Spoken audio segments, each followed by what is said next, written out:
Car അപകടത്തിൽപ്പെട്ടു എന്നുള്ള വാർത്ത പുറത്തു വന്നതോടുകൂടി ഒരുപാട് പേർ താരത്തിനെയാണ് വിമർശിച്ചുകൊണ്ട് വരുന്നത്.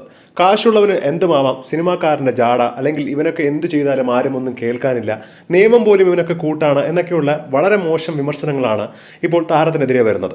പക്ഷേ ഇപ്പോഴിതാ CCTV ദൃശ്യങ്ങൾ പുറത്തു വന്നതോടുകൂടി എല്ലാ കാര്യത്തിനും വളരെ വ്യക്തത ലഭിച്ചിട്ടുണ്ട്. താരം തന്നെ പറഞ്ഞിട്ടുണ്ട്, ഞാൻ പാനികമായിട്ട് റോഡ് ക്രോസ് ചെയ്യാൻ വേണ്ടി ശ്രമിക്കുന്നതിനിടയിൽ ചീറിപ്പാഞ്ഞു വന്ന ബൈക്കാണ് അദ്ദേഹത്തിന്റെ കാറിലേക്ക് ഇടിച്ചു തെറിപ്പിക്കുന്നത്. പെട്ടെന്നുള്ള പരിഭ്രാന്തത്തിൽ പേടിച്ചാണ് അദ്ദേഹം അവിടെ നിർത്താതെ പോയത്. കാറ് നിർത്തിയിട്ട് എത്രയോ സമയം കഴിഞ്ഞാണ് കാർ പതുക്കെ എടുക്കുന്നത്. എന്നിട്ട് പോലും ആ യുവാവ് വന്ന സ്പീഡിനെ നിങ്ങളൊന്ന് നോക്കണം. കാര്യം അത്രയും വേഗത്തിലാണ് ആ വ്യക്തി വന്നിരിക്കുന്നത്. ഒരു കാർ അവിടെ ക്രോസ് ചെയ്യാൻ വേണ്ടി നിൽക്കുന്നു എന്ന് കണ്ടിട്ട് പോലും അതിന്റെ ഇടയിൽ കൂടി ക്രോസ് ചെയ്ത് പോകണം എന്നുള്ള ഒറ്റ വിചാരത്തിൽ ഹൈ സ്പീഡിലാണ് ആ കാറിലേക്ക് വന്നിടിക്കുന്നത്. എന്നിട്ട് ഈ യുവാവ് ആശുപത്രി കിടക്കിൽ കിടന്നുകൊണ്ട് പറഞ്ഞത് കാറ് ഇങ്ങോട്ട് വന്ന് ഇടിക്കുകയായിരുന്നു എന്നാണ്.